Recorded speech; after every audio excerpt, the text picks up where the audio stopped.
శ్రీ గురుచరిత్ర పారాయణ పద్ధతి. శ్రీ గురుచరిత్ర పారాయణను కులమత ప్రసక్తి లేకుండా అందరూ చేసుకునవచ్చును.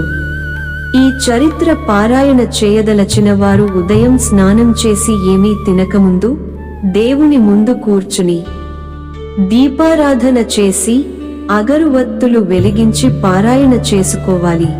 కాఫీ, పాలు మొదలైన ద్రవ పదార్థాలు తీసుకునవచ్చు. ఉదయము పారాయణ చేసుకొనుటకు అవకాశము లేనివారు సాయంత్రము స్నానము చేసి పారాయణ చేసుకునవచ్చు. ఒక పూటలో ఆ రోజు చేయవలసిన పారాయణ పూర్తి చేయడానికి వీలుపడనప్పుడు ఉదయం కొన్ని అధ్యాయాలు, సాయంత్రం మరల స్నానం చేసి మిగిలిన అధ్యాయాలు పైన చెప్పినట్లు పూర్తి చేసుకునవచ్చు. ఉదయం పారాయణ చేసుకొనుటకు ఏమాత్రమూ వీలుపడని వారు సాయంత్రము గాని రాత్రిపూట గాని స్నానము చేసి భోజనము చేయకముందు పారాయణ చేసుకునవచ్చు. ఇంతకు మించి ఆహార విహారాదులలో ఎట్టి నియమములు అవసరము లేదు. ఒక్క రోజులో గ్రంథం మొత్తం పారాయణ పూర్తి చేయాలనుకున్నవారు పండ్లు తీసుకునవచ్చును. పాలు వంటి ద్రవ పదార్థములు కూడా తీసుకునవచ్చును. సప్తాహ పారాయణ 1 వారము లేక 7 రోజులు పూర్తి చేయలేనివారు ద్విసప్తాహ పారాయణ 2 వారాలు గాని త్రిసప్తాహ పారాయణ 21 రోజులు గాని చేసుకునవచ్చు. అందుకు కూడా అవకాశం లేనివారు రోజుకు 1 అధ్యాయము చొన పారాయణ చేసుకునవచ్చు. స్త్రీలు బహిష్టు సమయంలో ఈ చరిత్ర పారాయణ చేయకూడదు. సామాన్యంగా మనం పారాయణ చేసే గ్రంథం ఎవరికీ ఇవ్వకుండడం మంచిది. కొన్ని ఆవర్తాలు, కొన్నిసార్లు పారాయణ పూర్తి అయ్యాక కొద్ది దక్షిణతో పాటు ఈ గ్రంథప్రతి నొకటి ఎవరికైనా దానం చేస్తే ముల్లోకాలలోను దానం చేసిన పుణ్యఫలం వస్తుంది.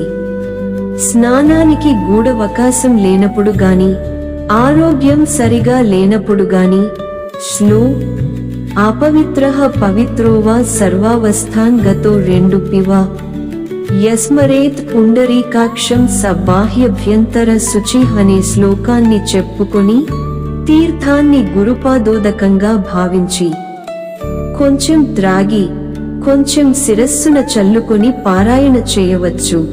హృదయ కమలంలో ఉన్న చైతన్యమే తన నేత్రముగా గల భగవంతుని స్మరిస్తే ఎట్టి స్థితులలో ఉన్నవారైనా బాహ్యాభ్యంతరములయందు శుచి అవుతారు అని ఈ శ్లోకానికర్థం. స్వయంగా పారాయణ చేయలేనివారు శ్రీగురు చరిత్ర శ్రవణం చేసినా అదే ఫలితముంటుందని శ్రీగురుడు చెప్పారు. పారాయణ చేయడానికి వీలుగాని సమయంలో దత్త దత్త అనిగాని, శ్రీదత్త, జయదత్త అన్న నామంగాని సప్తాహము చేయవచ్చు. ప్రతిరోజు నిత్యపారాయణ అయిన తర్వాత దత్త స్తోత్రాలలో శ్లో అనసూయాత్రి సంభూతో దత్తాత్రేయో దిగంబరః స్మర్తృగామి స్వభాక్తానాముద్ధర్త భవసంకటాత్ అన్న శ్లోకం యథాశక్తి జపం చేస్తే కష్టాలు తొలగుతాయి. శ్లో జీవయామాస భర్తారం మృతం సత్యాహి మృత్యుః మృత్యుంజయ స యోగీంద్రః సౌభాగ్యం మే ప్రయచ్చతు అన్న శ్లోకం యథాశక్తి జపం చేస్తే సౌభాగ్యం వృద్ధి చెందుతుంది. శ్లో దూరీకృత్య పిశాచార్తిం జీవయిత్వా మృతం సుతం యో 2 భూతభీష్టదః పాతు స నః సంతాన వృద్ధికృత్ అన్న శ్లోకం యథాశక్తి జపం చేస్తే సంతానాన్ని ప్రసాదిస్తుంది.